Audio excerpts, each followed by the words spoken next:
Hello ನನ್ನ ಆತ್ಮೀಯ ಸ್ನೇಹಿತರೆ ಹಾಗೂ ನನ್ನ ಮುದ್ದು ಮಕ್ಕಳೇ. ಕೊಟ್ಟದ್ದು ತನಗೆ ಬಚ್ಚಿಟ್ಟದ್ದು ಪೌರರಿಗೆ, ದೇವರು ಕೊಟ್ಟಿದ್ದನ್ನು ಹಂಚ್ಕೊಂಡು ತಿನ್ನಬೇಕು, ಅದೇ ಸಹಬಾಳ್ವೆ. ಒಮ್ಮೆ ಹೀಗೆ ಆಗ್ರಾದಲ್ಲಿ ಒಬ್ಬ ಕವಿ, ರೈದಾಸ್ ಅನ್ನೋ ಕವಿ ಆಗ್ರಾಗೆ ಬಂದರು. ಹಾಗೆ ಬಂದಾಗ ಅವನು ಒಬ್ಬೊಳ್ಳೆ ದೊಡ್ಡ ಕವಿ. ಅವನು ತುಂಬ ಚೆನ್ನಾಗಿ ಕವಿತೆಗಳನ್ನು ಬರೆದು ಹಾಡ್ತಾಯಿದ್ರು, ಸುಶ್ರಾವ್ಯವಾಗಿ ಹಾಡ್ತಾಯಿದ್ರು. ಹಾಗೆ ಹಾಡ್ತಾ ಹಾಡ್ತಾ ಒಬ್ಬ ಧನಿಕನ ಮನೆ ಹತ್ರ ಬಂದರು. ಆ ಧನಿಕ ಹೆಂಗಪ್ಪ ಅಂತಂದರೆ ಎಲ್ಲದನ್ನೂ ತಾ ಅನ್ನೋ ಮನುಷ್ಯ, ಕೋ ಅನ್ನೋದು ಅವನು ಜಾಯಮಾನದಲ್ಲೇ ಇರಲಿಲ್ಲ. ಹಾಗೆ ಈ ಧನಿಕನ ಮನೆಗೆ ಬಂದಂತಹ ರೈದಾಸ್ ಅವನ ಹತ್ರ ಒಂದು ವಿಷಯನ ಮನವರಿಕೆ ಮಾಡಿಕೊಂಡ್ರು. ನಾನು ತುಂಬ ಬಡವ ಸ್ವಾಮಿ, ನಾನು ನಿಮ್ಮ ಮೇಲೆ ಒಂದಷ್ಟು ಕವಿತೆಗಳನ್ನು ಬರೆದು ಹಾಡ್ತೀನಿ, ದಯವಿಟ್ಟು ನೀವು ಕೇಳಿಸ್ಕೋಬೇಕು ಅಂತ ಅಂದರು. ಅದಕ್ಕೆ ಧನಿಕ ತುಂಬ ಖುಷಿಯಾಗಿ, ಸರಿ ಹಾಡಂದರೆ ಯಾರು ಬೇಡ ಅಂತ, ತನ್ನ ಒಗಳೇ ಹಾಡ್ತಾರೆ ಅಂದರೆ ಎಲ್ಲರೂ ಖುಷಿಯಾಗಿರ್ತಾರಲ್ವ, ಸರಿ ಅಂತ ಸರಿ ಹಾಡು ಅಂತ ಅವನಿಗೆ ಒಂದು ತೊಟ್ಟು ನೀರನ್ನೂ ಕೊಡ್ದಲೇ ಅವನನ್ನು ಹಾಡೋಕ್ಕೆ ಕೂರಿಸಿದ್ರು. ಅವನು ಹಾಡಿದ ಹಾಡುಗಳನ್ನೆಲ್ಲ ತುಂಬ ಚೆನ್ನಾಗಿ ಕೇಳಿ ಕೂಡ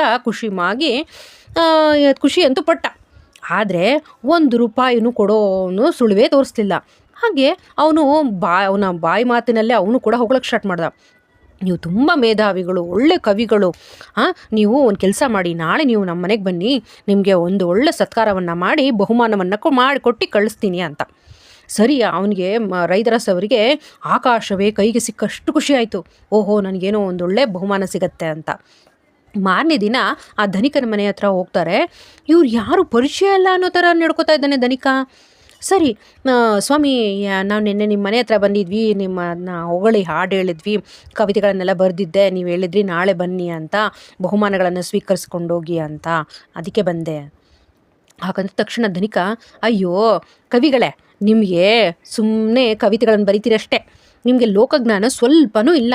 ನಿನ್ನೆ ನಿಮಗೆ ಬೇಜಾರಾಗಬಾರ್ದು ಅಂತ ಹಾಗೆ ಎಲ್ಲರ ಮುಂದೆ ಹೇಳಿ ಕಳಿಸಿದ್ದಾಯಿತು ಅಂತ ಅಂದರು. ಆಗ ಆಕಾಶನೇ ಕಳಚಿ ಬಿದ್ದಂತಾಯಿತು ರೈದಾಸ್ರವರಿಗೆ. ಅದೇ ಬೇಜಾರಿನಲ್ಲಿ ನಡ್ಕೊಂಡು ಬರ್ತಾ ಇರಬೇಕಾದ್ರೆ ಅದೃಷ್ಟದಂತೆ ಬೀರ್ಬಲ್ ಸಿಕ್ಕಿದ್ರು. ಬೀರ್ಬಲ್ ಹೇಳಿದ್ರು, ಈಗೆಲ್ಲ ನಡೆದ ವಿಷಯಗಳನ್ನೆಲ್ಲ ರೈದಾಸ್ ಬೀರ್ಬಲ್ ಹತ್ರ ಹೇಳಿದ್ರು. ನೋಡಿ, ನೀವೇ ನನಗೆ ಈಗ ಸಹಾಯ ಮಾಡಬೇಕು, ಈ ಊರಿನಲ್ಲಿ ನೀವೇ ನನಗೆ ಸಮರ್ಥರು ಸಹಾಯ ಮಾಡಲಿಕ್ಕೆ ಅಂತ ಅಂದಾಗ ಅವ್ರ ಮನೆಗೆ ಕರ್ಕೊಂಡೋಗಿ ಬೀರ್ಬಲ್ ಒಂದಷ್ಟು ನಾಣ್ಯಗಳನ್ನು ಕೊಟ್ಟು, ನೋಡಿ ನಾಳೆ ಧನಿಕನನ್ನು ನಿಮ್ಮ ಮನೆಯ ಒಂದು ಔತಣಕೂಟ ಇಟ್ಟಿದ್ದೀನಿ ಅಂತ ಅಂದ್ಬಿಟ್ಟು ಕರೆದು ಅವನನ್ನು ಔತಣಕ್ಕೆ ಆಹ್ವಾನಿಸ್ರಿ ಅಂತ ಅಂದರು. ನಿಮ್ಮ ಯಾರಾದರೂ ಸ್ನೇಹಿತರ ಸಹಾಯ ತಗೊಳ್ಳಿ ಅಂತ. ಹಾಗೆ ಅವನು ಹೇಳಿದಂತೆ ಧನಿಕನ ಮನೆಗೆ ರೈದಾಸ್ ಮತ್ತು ಅವನ ಫ್ರೆಂಡ್ ಮಾಯದಾಸ್ ಅಂತ ಇಬ್ಬರು ಹೋಗಿ ಆಹ್ವಾನ ಮಾಡಿ ಕರೆದ್ರು. ಹಾಗೆ ಧನಿಕ ಮಾರನೇ ದಿನ ಔತಣಕೂಟಕ್ಕಂತೂ ಬಂದೇ ಬಿಟ್ಟ. ಸರಿ, ಬಂದರು. ಒಂದಷ್ಟು ಹರಟೆ ಆಯಿತು, ವಾಚನ ಎಲ್ಲ ಕವಿತೆಗಳನ್ನು ಹೇಳಿದ್ದಾಯಿತು, ಕೇಳಿದ್ದಾಯಿತು ಎಲ್ಲ. ಆದ್ರೂ ಯಾರೂ ಔತಣದ ಬಗ್ಗೆ ಮಾತಾಡ್ತಿಲ್ಲ. ಹಾಗೆ ಈ 3 ಜನನ ಬಿಟ್ಟು ಆ ಔತಣಕೂಟದಲ್ಲಿ ಬೇರೆ ಯಾರೂ ಇರಲಿಲ್ಲ. ಅದನ್ನು ನೋಡಿ ಬೇಸತ್ತ ಆ ಧನಿಕ ಏನು ಮಾಡ್ದ, ನೀವು ಯಾರು ಔತಣದ ಬಗ್ಗೆ ಮಾತಾಡ್ತಿಲ್ಲ, ಮತ್ತು ನಮ್ಮ ಹೊರತಾಗಿ ಇಲ್ಲಿ ಯಾರೂ ಬಂದೇ ಇಲ್ವಲ್ಲ ಅಂತ.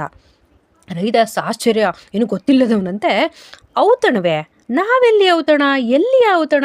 ಯಾವ ಔತಣ ಅಂತ ಕೇಳಿದ್ರು. ಧನಿಕನಿಗೆ ರೇಗಿ ಹೋಯ್ತು. ಸರಿ, ನೀವೇ ತಾನೇ ನಿನ್ನೆ ನೀವಿಬ್ಬರು ಬಂದುಬಿಟ್ಟು ನನ್ನ ಹತ್ರ ಕೇಳಿದ್ದು, ಔತಣಕೂಟ ಇದೆ ಬನ್ನಿ ಅಂತ ಅಂದ್ಬಿಟ್ಟು, ಅದಕ್ಕಾಗಿ ಬಂದಿದ್ದು, ಏನು ತಮಾಷೆ ಮಾಡ್ತಿದ್ದೀರಾ ಅಂತ ಧನಿಕ ರೇಗಿ ಹೋದ. ಸಮಯಕ್ಕೆ ಹಿಂಗೆ ಕ್ಲಾಶಸ್ ನಡೀತಾ ಇರಬೇಕಾದ್ರೆ ಬೀರ್ಬಲ್ ಅಲ್ಲಿಗೆ ಪ್ರವೇಶ ಆಯಿತು. ಬೀರ್ಬಲ್ ಒಂದು ನಗ್ತಾ ಹೇಳಿದ್ರು, ಸ್ವಲ್ಪ ದಿನಗಳ ಕೆಳಗೆ ಇದೇ ರೈದಾಸ್ ಕವಿಗಳಿಗೆ ನೀವು ಮಾಡಿದ್ದೇನು ಧನಿಕರೇ? ನೀವು ಮಾಡಿದ್ದು ಸರಿನಾ? ಅವರಿಗೆ ಕರೆದು ಬಹುಮಾನ ಕೊಡ್ತೀನಿ, ಪುರಸ್ಕಾರ ಮಾಡ್ತೀನಿ ಅಂತ ನೀವು ಅವ್ರನ್ನ ಅವಮಾನಿಸಿದ್ರಲ್ವೇ ಅಂತ ಹೇಳಿದಾಗ ಅವನು ನಿಂತ ನೀಲ ಕುಸಿದಂಗಾಯಿತು.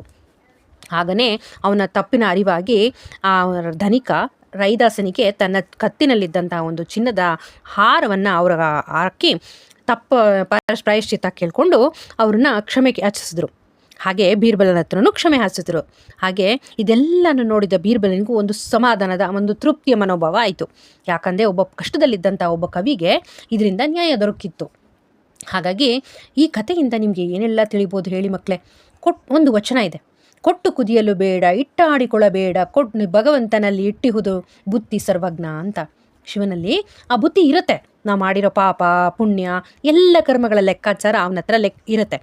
ಸೊ ಹಾಗಾಗಿ ನಾವು ಇರುವಷ್ಟು ದಿನ ಹಂಚಿಕೊಂಡು ಬದುಕಬೇಕು. ಅರ್ಥ ಆಯ್ತಲ್ಲ ಮಕ್ಕಳೇ? ಇವತ್ತಿನ ಈ ಕತೆ ನಿಮ್ಗೆ ಇಷ್ಟ ಆದಲ್ಲಿ ಪ್ಲೀಸ್ ಲೈಕ್ ಮಾಡಿ, ಶೇರ್ ಮಾಡಿ, ಸಬ್ಸ್ಕ್ರೈಬ್ ಮಾಡಿ. ಮತ್ತಷ್ಟು ಇಂಥ ಕತೆಗಳನ್ನು ಕೇಳಬೇಕು ಅಂತ ಇದ್ದರೆ ಪ್ಲೀಸ್ ಕಮೆಂಟ್ ಮಾಡಿ. ಓಕೆನಾ?